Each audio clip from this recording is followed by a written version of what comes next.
The CBS Radio Mystery Theater presents...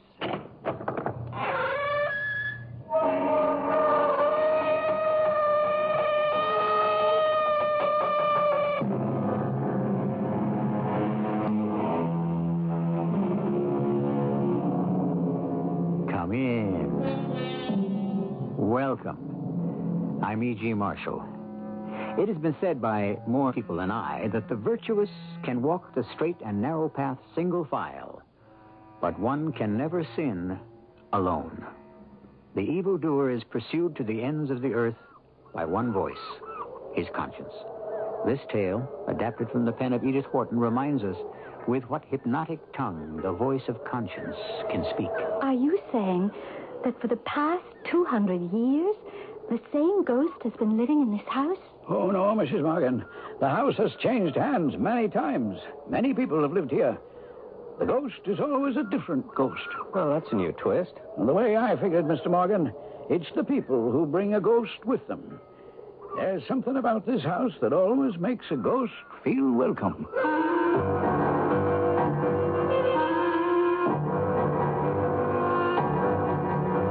Our mystery drama, The Man in the Black Cap, was adapted from an Edith Wharton classic, especially for the Mystery Theater by James Agate, Jr., and stars Paul Hecht. It is sponsored in part by ARM, Allergy Relief Medicine. I'll be back shortly with Act One.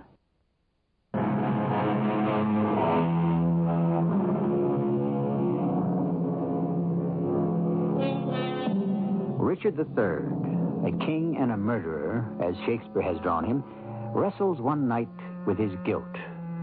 My conscience, he says, hath 1,000 several tongues, and every tongue brings in several tales, and every tale condemns me as a villain. Our story of the power of conscience takes place today, yet the crime it discloses is as old as the first sin in the Garden of Eden. I remember so well the day John and I went to look for a house. It was the first day of the fall. The New England trees marching up the road with their red gold banners of leaves, leading us right up the Maine coast to Eastport Harbor, a delicious little town with its bright white church and velvety village green. We sat in a tiny room of the only real estate agent in town. Well, Mr. and Mrs. Morgan, there ain't so many houses in your price range as there used to be. Folks are getting mighty smart about values these days. And for your top figure, I'm not so sure. Mr. Higgins, suppose we up the ante to $60,000. 60? Oh, John, do you think we should? Would that give us a greater selection? Oh, I don't know that it would. See, folks around here, they ain't so much wanting to sell. Oh, but, Mr. Higgins, doesn't anyone die in this town? Out in Colorado, where we come from, the young people, they don't want to hang on to all the old homesteads when their parents pass on. They're looking for a new life. They can't sell fast enough and move to the city. Yeah, around here, Mrs. Morgan, people don't die off so fast. And when they do, the young folks like to stay where they was born. Bring up their children here. You mean there's nothing for sale in Eastport Harbor? Nothing at all? Where are you folks staying? We thought we'd try the inn. That's a nice place. Good food. Tell you what, seeing as how you're both so determined, give me a day. I'll call you Wednesday morning at the inn and see what I can come up with.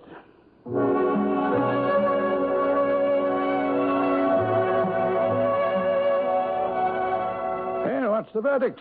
How do you like the house? Well, I don't know, really. I have to think it over. Now, I don't want to pressure you, but I got some folks coming up from Augusta tomorrow morning.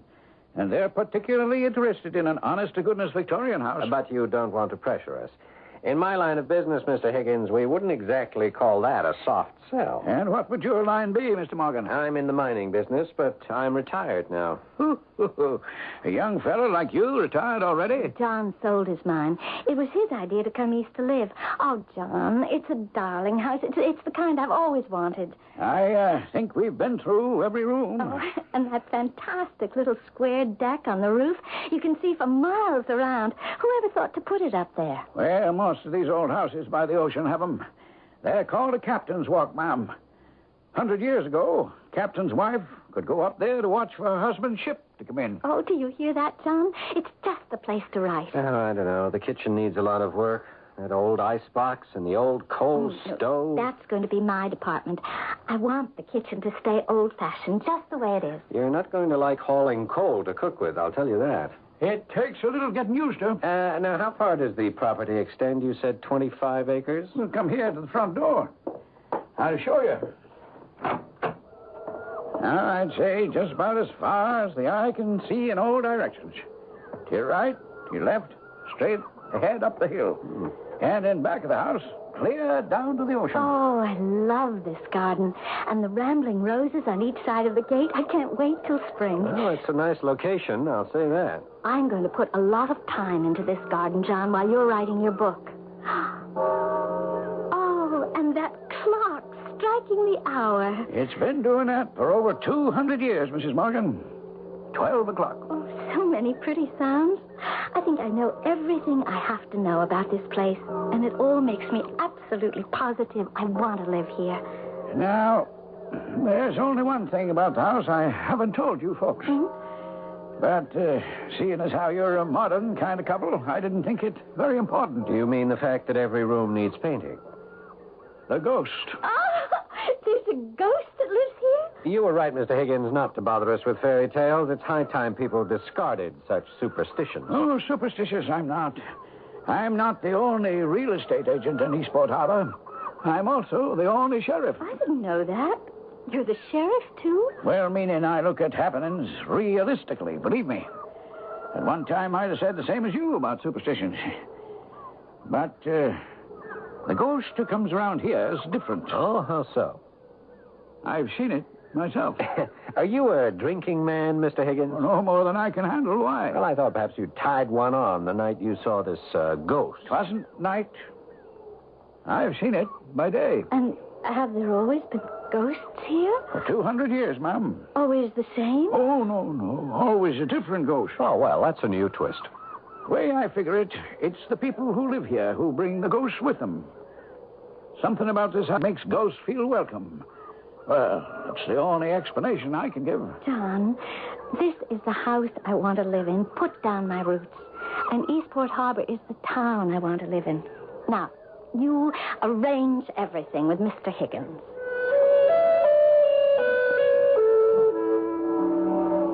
Those 2 months, until the cold weather set in, were the happiest of my life. I didn't miss Colorado one bit. I felt as though I belonged on this coast of Maine. John started his book on mining, but I knew he wasn't as much at home here as I was. He was restless. Sometimes he'd go a whole day without saying a word, or he'd take long walks all by himself. On the whole, everything was peaceful enough, though, until that telephone call. Hello? Hello? Mrs. Morgan, Hester? Who is this? This is Hugh Bryant. Mr. Bryant. Are you calling all the way from Colorado City? Yes, I am. Is John there? Hello? Well, John, is that you? This is Hugh Bryant. I better hang up in the hall extension, Mr. Bryant. I guess you and John want to talk. Bye. Bye, Hester. Nice to talk to you. John, you still on the phone? Yes, I am, Hugh. Hester, go on. You can hang up now. Why did John cut me off like that? I stood by the telephone for a few minutes. Then, suddenly, this awful feeling came over me.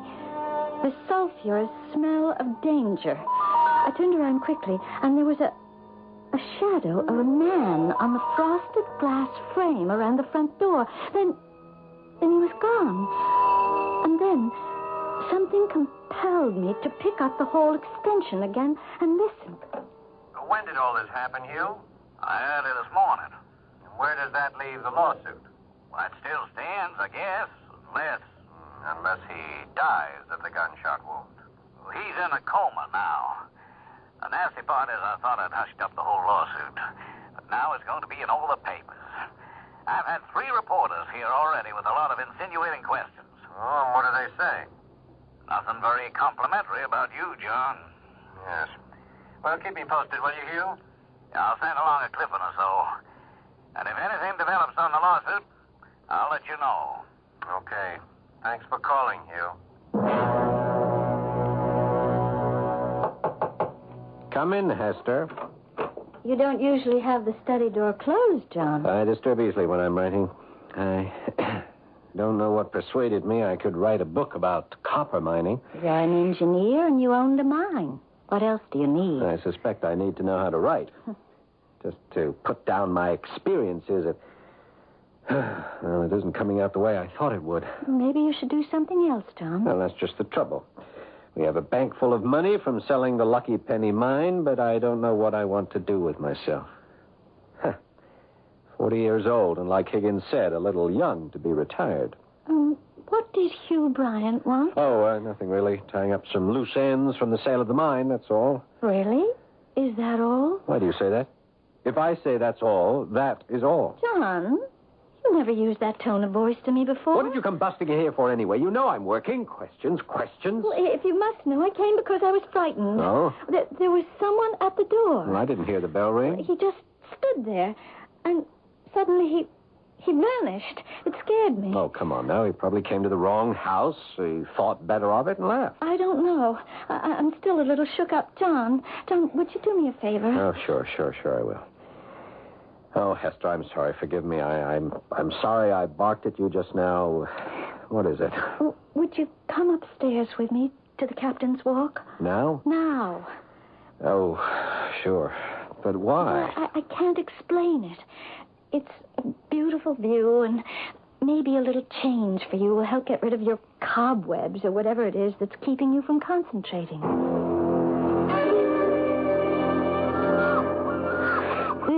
It's a little nippy up here. You really can see for miles, huh? Let's just stay up here until the sun sets, all right? Okay, but it's turning chilly. John, do you know what day it is? Today. It's November the 1st, isn't it? Is it anything else? Saturday. But it is Saturday, isn't it? John, are you really happy in this house? Oh, you're really full of questions today, aren't you? Hey, look down there. You see that big boat cutting across the channel? Mm-hmm. That's an old four-master. Must be a chartered schooner. Look, you can change the subject all you want, John, but I'm going to tell you what I'm thinking. It's this house, John. You're not the same John Morgan I married 10 years ago. Today. Oh, so that's it. Ha-ha, I've forgotten our anniversary. Oh, Hester, I am sorry. We're not as close as we were, John. I know it, and you know it. John, it's not something to push under a rug. What is it that's troubling you? Oh, must be because I'm at a crossroads in my life or something. I'm not sure what I want to do. When I bought the Lucky Penny and ran it, I was sure that would be my life. Then when I sold it, I thought, well, I'll come east and get away from the mining business. John, look down there. That man opening our gate and walking up the path. Do you see him? Yes, I see him. John, that's the man who came to the front door. He's got the same kind of peaked cap on. Yeah, I'll be right back. John, where are you going? John, come back. Who is this stranger who has turned up twice at the door? Is he real? An apparition? Surely not the ghost Mr. Higgins warned them about. Let's stop guessing, shall we? I suspect we'll know more when I return shortly with Act 2.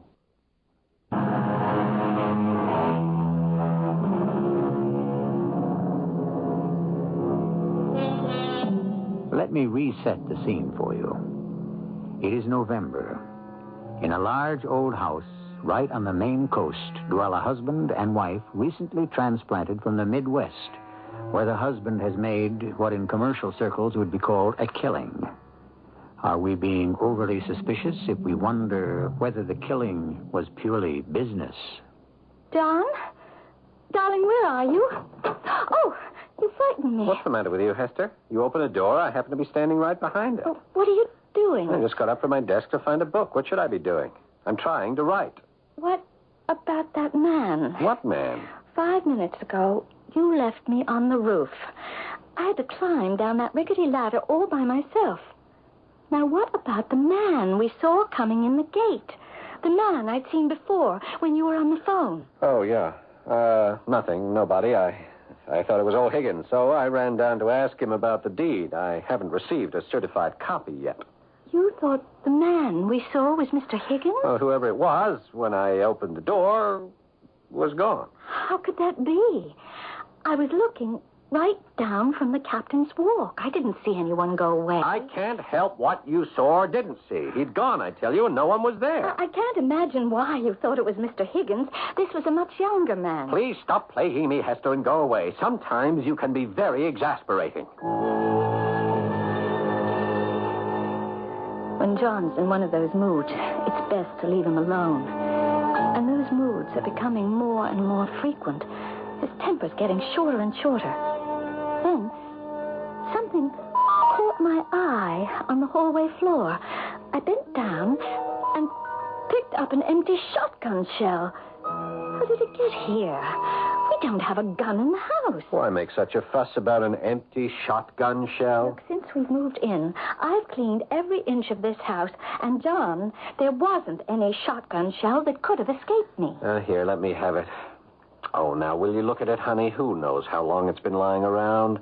Could have been kicked in the door by someone walking in. There are 1,000 rational explanations. Look, my dad and I used to go hunting in the lake country, and I fired hundreds of rounds of those things. If it was fired more than 2 days ago, I'll eat it. Hester, look, why are you getting on my nerves like this? Will you tell me why I am? We'll be hurting each other soon, Hester, if we go on this way. I agree. We're not used to being under each other's feet 24 hours a day. In Colorado, you were always at the mine or in town. I had my work, my life. Here, we're too much alone. Well, I hope to heaven that's all it is. So do I. That's why I've invited old Mr. Higgins to stop by this afternoon for tea or a drink. Maybe he'll be the breath of fresh air we need. Some more tea, Mr. Higgins? May I fill your cup? Why, no, thanks, Mrs. Morgan. I think I'd better be on my way before the fog drifts further inland. It's nice of you two to invite me over. You know, whenever I hear that foghorn, I think of some captain's wife up on our roof, waiting for her husband's ship to come in. It's just what they used to do, Mom. Mr. Higgins, you remember the day we first came to see you last September? You said you had another party interested in buying this house? Yeah, I do. Do you think we could get our money back if we put the house on the market? John. You heard me, Hester. Put the house on the market. Well, now, I'm sorry it doesn't suit you. It wouldn't be a little old ghost, would it? Ghost? What ghost? Well, maybe a new one showed up. I thought you said the people who live here attract their own ghosts.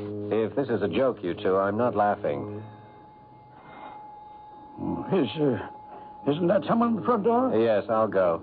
And if you're not here when I get back, Mr. Higgins, remember what I said. Ask around. See what kind of money you can get for this place. John. I'll be back when I'm back. Well, now, I'm sorry. I didn't mean to upset Mr. Morgan with that talk about a ghost. I didn't think he'd take it so hard. I don't know what to make of him. Sell the house? He's never said that before. You have many visitors? Well, except for you, we don't know anybody yet in Eastport Harbor. I know what you're thinking. Who was at the door? You're very perceptive. Well, it's the second time today. This morning, the same thing happened. John just got up, walked out of the house, and never said a thing. If you like, ma'am, maybe I could have a talk with him, man to man. And, Maybe I'd be happy to talk to you, Mr. Higgins. Let's take a walk right now. Huh? You're not going to go out like that, are you? It's very cold. Mr. Higgins, shall we go? Why, sure. Now's as good a time as any. Mrs. Morgan, thanks again for the tea. Mm-hmm. I'm sure Mrs. Higgins will want you both to come visit us. Okay, neighbor. Let's be off before it gets so foggy we can't see our feet. Oh, and take your red Christmas scarf, darling. You know how easily you catch cold. Yes, I will. Oh, and you won't be long, will you? That foghorn's such a lonely sound. It gives me the woolies knowing you're out somewhere in it. It scares me. Hester, darling, what are you talking about? We're going to stay here. You know we both love it. Fog or no fog. It was all part of John's strangeness. His sudden turnabout from wanting to get rid of the house to saying he loved it here. I went into his study and had a long look. It got later and later, so I went up to the captain's walk to wait for him. Hester? Hester, where are you? I'm coming down, John. I was beginning to worry. I've had a stew ready since 6, and it's after 8. Tell Mr. Higgins to leave his coat in the hall if he wants to come in. I'll set another place. Mr. Higgins isn't here. What? Didn't he come up the road with you? If you don't mind, Hester, I'll skip dinner. I'm not very hungry. Not hungry after a 4-hour walk. What is it? It's nothing. I'm going to my study to work. John, what's the trouble? I've got to know. Would you mind, Hester, very much closing the door to my study on the outside? I have lots to do. Like writing Elliot Harmon's name practically over every page? What were you doing in here? Did something go wrong with the lucky penny we sold Elliot? I want to know. No, nothing. I want to know, too, why you didn't bring Mr. Higgins back with you for dinner, since you and he were out together that long. Higgins left me hours ago. I walked up the hill, and he took the right fork back to town. But I saw you. I was on the captain's walk waiting. A half an hour ago, you were walking this way with him. You're mad. That wasn't me you saw. Probably 2 other people. In this fog, how could you tell? Because one of the men was wearing your red scarf. It was you, John. I know it. You were talking to someone. Now, don't say anything, please. If you're hiding things from me, you probably have a good reason. The battle lines had been drawn. We were no longer 2 people joined by one marriage. He locked himself into a study, and for the next few hours, I was engulfed by a sense of dread. Finally, I went to bed and tried to go to sleep.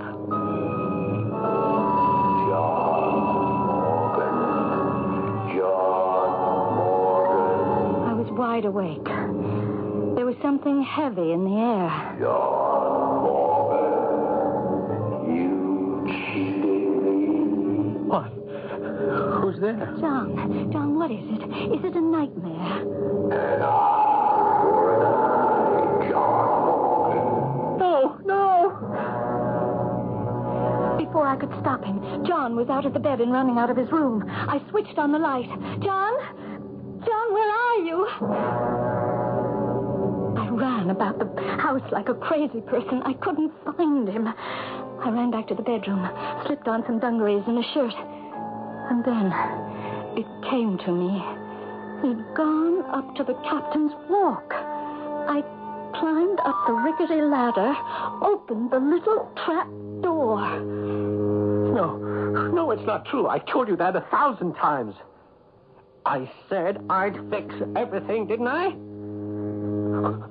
Give me time. That's all I ask. Look, I never knew. Why do you keep coming after me? It wasn't my fault. I had nothing to do with it. You've got to believe me. No, you wouldn't do that. You wouldn't hurt her. She knows nothing. Don't do it. Come back here. Come back. Come back. John! Don't climb over the railing, John!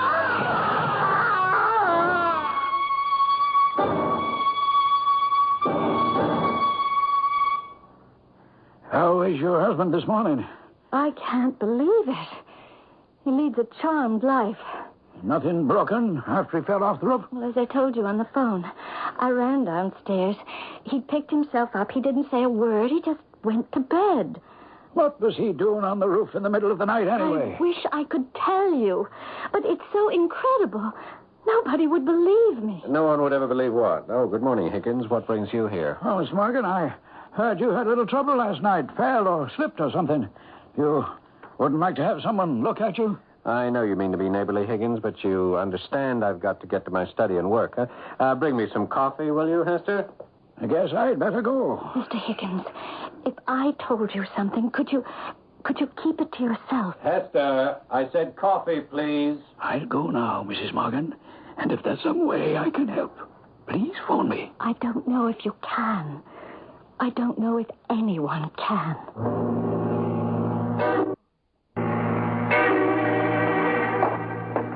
Here's your coffee, John. Oh, thanks. Just leave it on the table, huh? No, last night, when you were up there on the captain's walk, who were you talking to, John? What? John, don't shut me out. Tell me what's troubling you. Hester, look, believe me, look, I can't, Hester. I want to, but I can't. It's been months of this waiting and Oh, what's that you've got in your hand? The mail? One letter. It just came. So, you won't tell me. Let me have it, will you? Don't grab it out of my hand. It's addressed to both of us. Thank you for the coffee, Hester. Thank you for the mail. Well, aren't you going to open it? Later, when I've had my coffee. Oh, it's from Hugh Bryant in Colorado City, and I'd like to know what it says. Now, would you mind? Now, what's that? I'll get to it. Would you give it back? I'm opening this letter right now, and I'm reading No, it. you're not. John, will you get away Will you from come me? here?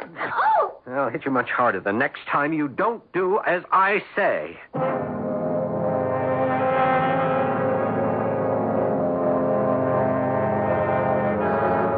Often a man loses so much control that he attacks his wife. I can hear you say once is too often, and I agree. Have we here a man so plagued by guilt, so pursued by the echo of conscience, that he is driven to acts he would never condone in others? I think we shall discover the answers when I return shortly with Act 3.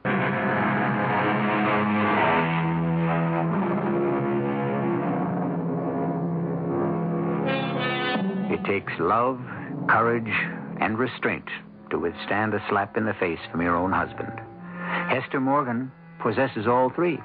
But I think you'll agree that there's more to this than moods and acts bordering on the irrational.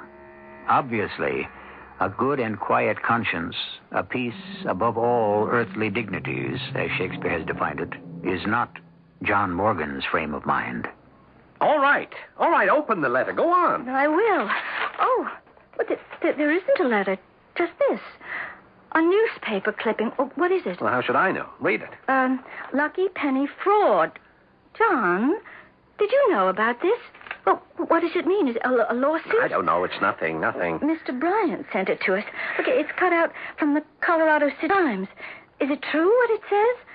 Elliot Harmon is suing us for defrauding him in the sale of the Lucky Penny. Oh, it doesn't mean a thing. He bought the mine as is. He had tests made. There was no pig in the poke. But why is he suing us then? What for? He is suing the wrong party. Who knew the government would suddenly step in and stop all strip mining? Well, is that what happened? He took his chances like all of us do. Who knew such a thing would happen? So he sues me. Anyway, that's all past. Past? Well, look at the date on the clipping. It was months ago. In fact, the day we left Colorado. It's all over anyway. You mean he lost the case? No. It never came up in court. Was it true, John? Did you cheat him?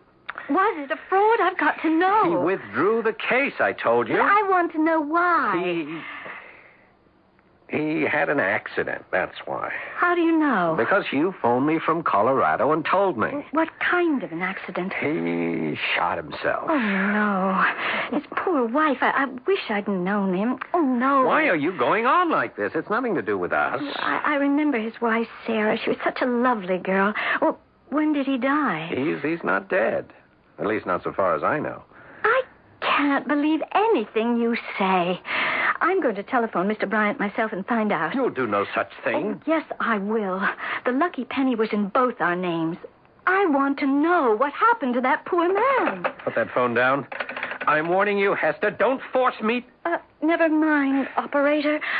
I won't be making that call.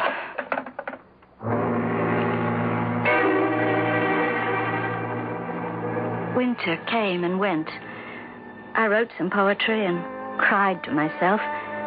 Spring poked up its crocuses, and the trees their buds. John and I remained apart. I never called Hugh Bryant. What was the point in hammering another nail into the coffin of our marriage?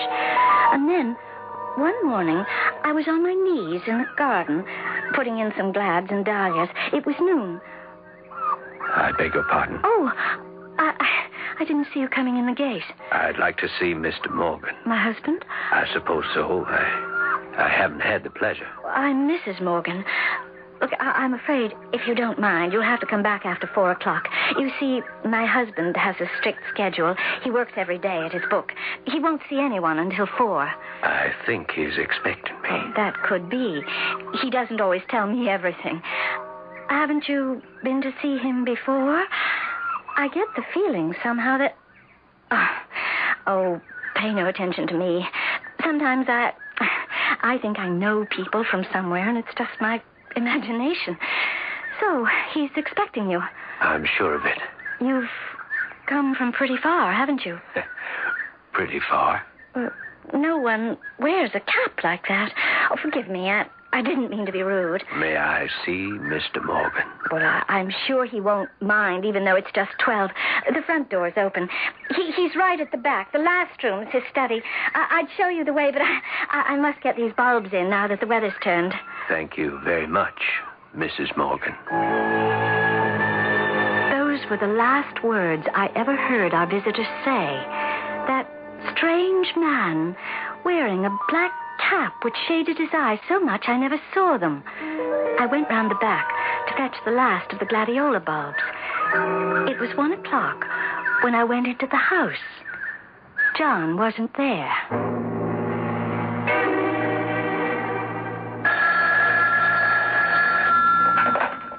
Hello? Hello? Mr. Higgins? Oh, Mrs. Morgan. I got your message when I got home. My wife said you'd called. Sorry I didn't get back to you before. We're just finishing dinner. Mr. Higgins, have you seen John? Why, is something the matter? I don't know. He's been gone all day, and I wondered if you'd seen him in town or anything. Well, I wasn't in Eastport Harbor today. Tell you what, if Mr. Morgan doesn't get back by, say 11 or 12 tonight, you call me. May I? And if I don't hear from you, I'll know he's home, safe and sound. Hello? Yes? Mr. Higgins, it's midnight, and John isn't back yet. Okay, Mrs. Morgan. You just sit tight. I'll be right over. Now, first thing in the morning, Mrs. Morgan, I'll get a parcel of volunteers together, and we'll search the whole area. But you're sure, ma'am, he didn't leave some message for you? I looked everywhere. In his study, on his desk. It was just like he got up and walked out the door. And when was the last time you saw him, Mrs. Morgan? Oh, about breakfast time, I brought him some coffee. Not anywhere since, going out the door or up the hill? No. The man who came to see him, he must have. Oh, what man? A young man. He said John was expecting him. So I sent him along inside, and I went about putting in my flowers. Then, about 1 o'clock, I went in to make lunch, and John was gone. Uh-huh. And his visitor? They were both gone. Would you remember what he looked like, the young man? Oh, I think so. Wasn't anything funny about him? I mean, he was real flesh and blood, as they say. Well, it never occurred to me that he was a... Oh, that's not possible, is it, Mr. Higgins? Not real? Well, I hope not. I guess not. And then there's this telegram that came for John yesterday from Mr. Bryant, a lawyer in Colorado City. Here, I'll read it to you. Need you personally to sign documents relating to Lucky Penny. Bryant. Lucky Penny? It should be called Unlucky Penny. It's been nothing but bad luck to everyone who's picked it up.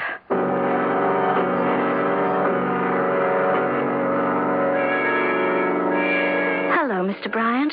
Why, Hester, I should say welcome back to Colorado City. But what I am going to say is, don't you people believe in answering telegrams? Now, 3 weeks ago, I needed to file these papers. I telephone you, no one's at home, and... Well, anyways, I'm glad to see you. Where's John? Mr. Bryant, I came alone. Oh, no, that's awkward. Is he in town with you? No. Well, it's John I ought to have to sign these papers. I guess you can. Where is he? That's just it. I don't know. He's disappeared. He what? Yes. Yes, he's gone. 3 weeks ago. They can't find him. Nobody knows anything. They've gone through the woods with dogs. They had helicopters everywhere. He's gone. Well, that sure is distressing news. But you mustn't give up hope, Hester. I don't know what to think anymore, but I have to do something. Well, to get to business, I don't know whether you know it, Hester, but after Elliot Harmon bought the Lucky Penny, he brought a lawsuit against John. Oh, yes, John told me. Well, of course, we take the opposite view.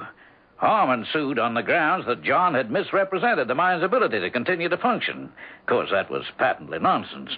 No one could know the government would suddenly close down all strip mining. Well, at any rate, Elliot Harmon became despondent and shot himself. Oh. The bullet lodged in him. It took months before he finally died. When was that? 3 weeks ago today, as a matter of fact. At what time? Well, that's a funny question, Hester. No, Mr. Bryant, I've got to know. 2 o'clock our time. Well, what would that be in Maine? By, noon. 12 noon. I knew it.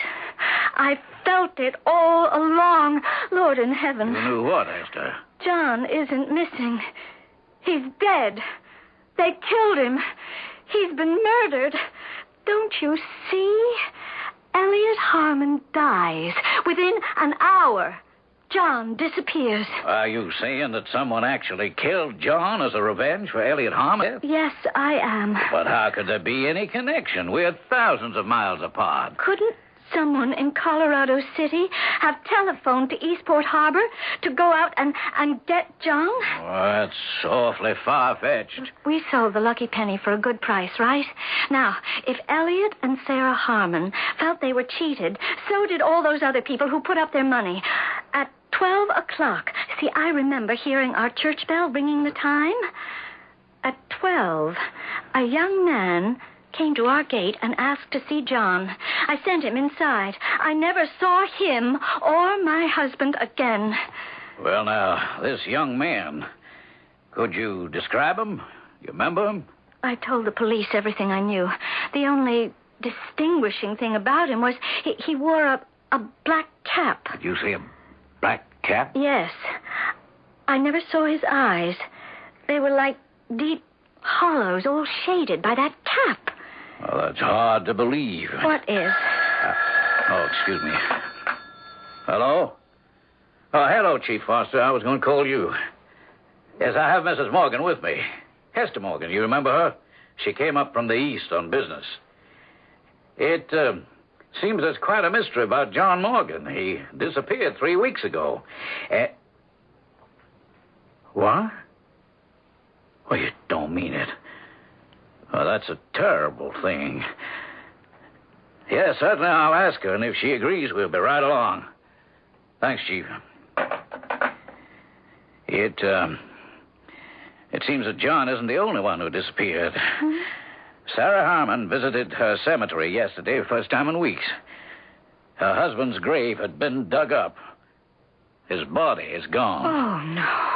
They think they have a clue over at the Lucky Penny, and I told the chief you were here.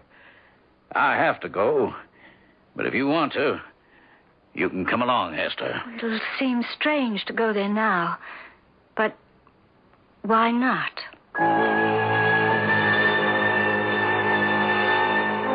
When we arrived at the Lucky Penny, they'd dug an experimental shaft to locate new deposits. A crowd of rescue workers stood around it. They'd found something at the bottom. Finally, they brought up 2 bodies. One was John's. John, my husband. The other, they said, was Elliot Harmon. He had a black cap on his head. I recognized him as the young man who had come to see John 3 weeks ago.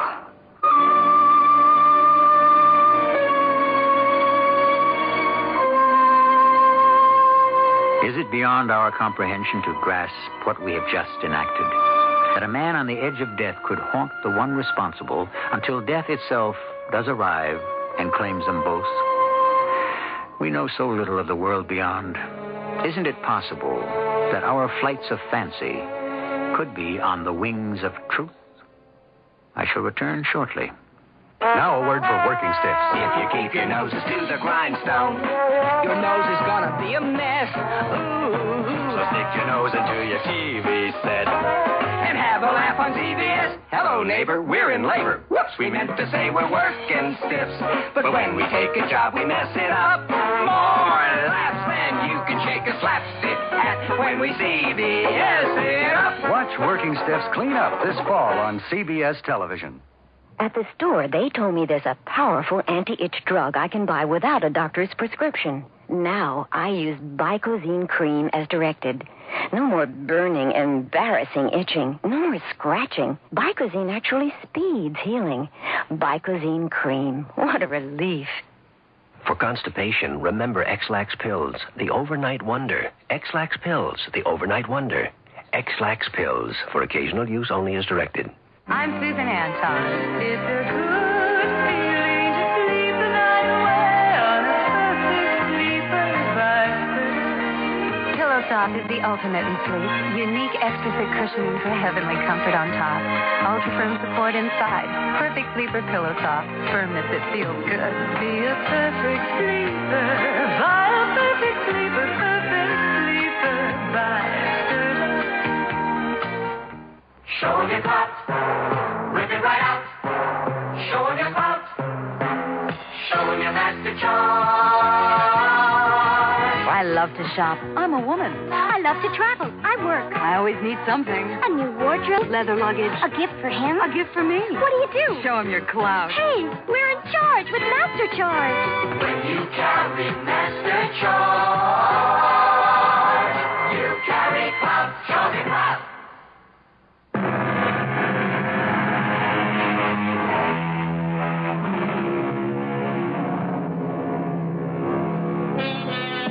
Consider the phrase, mind over matter. Is it a rule to live by? Can it remove one man from his writing table and another from his grave? Mind over matter. We find the precept, but not the proof. In Shakespeare, the good book, the Koran, and spoken by hundreds of poets, so it could very well be a fact. And may I add that if our mystery drama has told us anything today, it is also that reward and revenge are not that far apart. Our cast included Paul Hecht, Carol Teitel, and Ian Martin. The entire production was under the direction of Hyman Brown. This is E.G. Marshall inviting you to return to our Mystery Theater for another adventure in the macabre. Until next time, pleasant dreams.